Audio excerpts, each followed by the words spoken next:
To my channel Mauri Guru. Friends, बहुत ही important video है। इस वीडियो में हम 2 पॉइंट का डिस्कशन करेंगे। पहला, ये नीट यूजी 2024 के रिजल्ट से रिलेटेड लेटेस्ट डेवलपमेंट क्या हो रहा है, क्या आपका री नीट की पॉसिबिलिटीज़ है, जैसा कि आपके एडुकेटर्स बोल रहे हैं, आपके जो कोचिंग वाले हैं वो बोल रहे हैं कि आधी लड़ाई हम जीत चुके हैं, आधी हम जीत जाएंगे 8 जुलाई को। ऐसा पॉसिबल है या फिर केवल आपको इस तरह से केवल कहने के लिए कहा जा रहा है?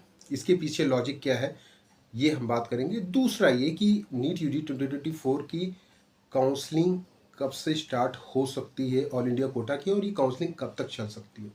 सबसे पहली इंपॉर्टेंट बात, कल जो डिसीजन आया है 1563 बच्चों का ऑप्शनल एग्ज़ाम कराने का, उसमें कहने का सीधा सीधा मतलब है कि जो बच्चे ग्रेस मार्क्स हटा के जो मार्क्स आ रहे हैं उससे संतुष्ट हैं तो वो एग्ज़ाम नहीं भी दे सकते हैं, अगर देना चाहें तो दे सकते हैं। जो बच्चे लगता है कि ग्रेस मार्क्स हटाने के बाद उनका मार्क्स काफ़ी कम हो गया है, वो एग्ज़ाम दे सकते हैं। मीन्स ऑप्शनल है, कोई भी दे सकता है। ग्रेस मार्क्स हटाने के बाद अगर आपको लगता है कि मार्क्स आपके कम है, आप फिर से एग्ज़ाम दे सकते हैं। दूसरा ये कि नीट एनटीए फिर से एक मेरिट लिस्ट निकालेगा। 1563 बच्चों का एग्ज़ाम हो जाएगा, उसके बाद एक मेरिट लिस्ट निकालेगा वो फिर से, ठीक है। और मेरिट लिस्ट में ज़्यादा कुछ ऐसा चेंजेस नहीं होने वाला है जहाँ तक मुझे लगता है, क्योंकि सारे बच्चे तो टॉपर नहीं होंगे। 1563 में से बहुत सारे ऐसे बच्चे होंगे जो नीचे रैंक में होंगे, आधे से ज़्यादा ही होंगे। कुछ बच्चे होंगे जिनको ग्रेस मार्क्स की वजह से मिला हुआ है, तो वो भले मेरिट में थोड़ा सा आपकी इफेक्ट कर सकते हैं, बाकी मेरिट में कोई चेंजेस नहीं होंगे। अब कल जो 1563 बच्चों का आया था, इसमें आपके कोचिंग वाले कह रहे हैं कि आधी लड़ाई हम जीत चुके हैं। एनटीए हमेशा इसके पक्ष में था। उसने 4 मेंबर की जो कमेटी बनाई थी, मैंने पहले ही वीडियो में बताया था आपको कि मैक्सिमम क्या हो सकता है, री एग्ज़ाम हो सकता है आपका। तो एनटीए तो आपको पहले ही सपोर्ट कर रहा है, तो इसमें आपकी जीत नहीं हुई, एनटीए ने आपको जिताया। मतलब दोनों पक्ष इस बात से राजी थे कि ठीक है, ग्रेस मार्क्स का जो मैटर है इस तरह से कॉम्पिटेटिव एग्जाम में नहीं देना चाहिए। तो ठीक है, एनटीए ने कहा कि ठीक है, हम ग्रेस मार्क्स की जगह री एग्ज़ाम करा लेंगे 1563 बच्चों का ऑप्शनल। उसकी डेट भी रिलीज कर दी और 30 जून तक उसका रिजल्ट भी आ जाएगा।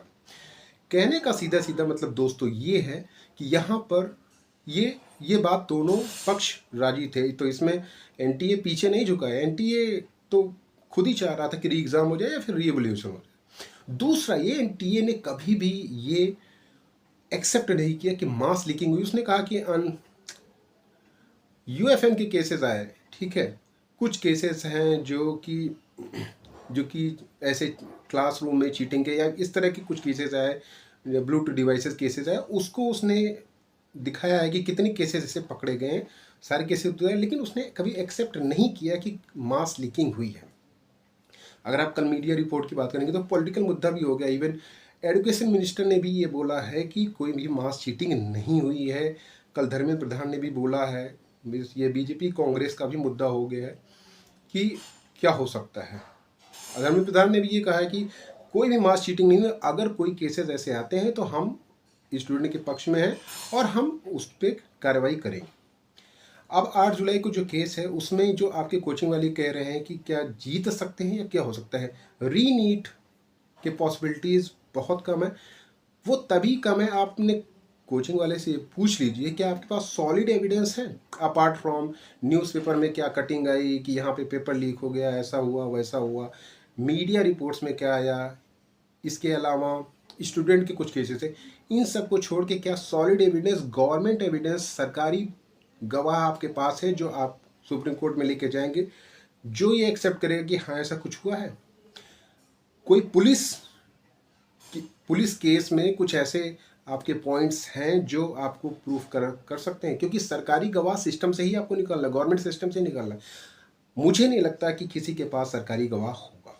आपके जितने भी कोचिंग वाले हैं ये केवल आपको 8 जुलाई तक इंगेज करना चाहते हैं, अपना पीआर बनाना चाहते हैं और ये बताना चाहते हैं कि आप उनके मतलब वो आपके वेल विशर हैं। मैंने पहले भी कहा कि मेरा उद्देश्य ना आपको डिमोरलाइज करना, ना ही आपके विरुद्ध बात करना, ना ही एनटीए को सपोर्ट करना। मेरा मकसद केवल यही रहता है कि मैं पॉइंट टू पॉइंट आपको बताऊं कि क्या हो सकता है। अब अगर आपके पास कोई सॉलिड एविडेंस है तभी 8 जुलाई को आपका केस में कुछ हो सकता है, वरना पिटीशन रद्द हो जाएगी। कुछ नहीं होगा क्योंकि एनटीए ने ये माना ही नहीं है। उसके पास उसने सबसे कोऑर्डिनेट किया और उसको ऐसा प्रूफ नहीं लगा। आपको लगता है चीटिंग हुई, मुझे लगता है चीटिंग हुई, लेकिन सुप्रीम कोर्ट में ये प्रूफ करने के लिए आपके पास गवर्नमेंट एविडेंस होने चाहिए। Without any evidence supreme court में आप कितने भी कह रहे हो कि ये लीकिंग हुई, वो लीकिंग हुई, रैंक इन्फ्लेशन हो गया, इतने बच्चे 720 मार्क्स करने वाले इतना ज़्यादा, इतनी स्कोर पे इतनी रैंक हो गई, 3 टाइम्स हो गया, ये सारी चीज़ें केवल कहने के लिए हो जाएंगी। मैं भी ये मानता हूँ कि इतना इन्फ्लेशन नहीं होना चाहिए, लेकिन फिर भी अगर आपके पास एविडेंस नहीं है तो कैंसिल हो जाएगा। दूसरा, कब से काउंसलिंग हो सकती है? तो अगर आप लास्ट ईयर की बात करेंगे तो लास्ट ईयर में 20 जुलाई से काउंसलिंग हुई थी। इस बार भी 8 जुलाई, क्योंकि सुप्रीम कोर्ट में हियरिंग है, उसके जस्ट बाद आपकी काउंसलिंग हो सकती है। तो जहाँ तक मुझे लगता है 15 जुलाई से लेके अक्टूबर फर्स्ट वीक तक आपकी counselling NEET all India quota की चल सकती है।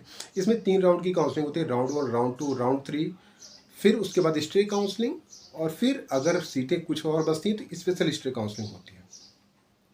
कहने का सीधा सीधा मतलब ये है दोस्तों, इस समय आप फोकस करिए कि बेस्ट क्या हो सकता है, रिजल्ट जो आपका आया है उसके बेस पे आपको क्या हो सकता है।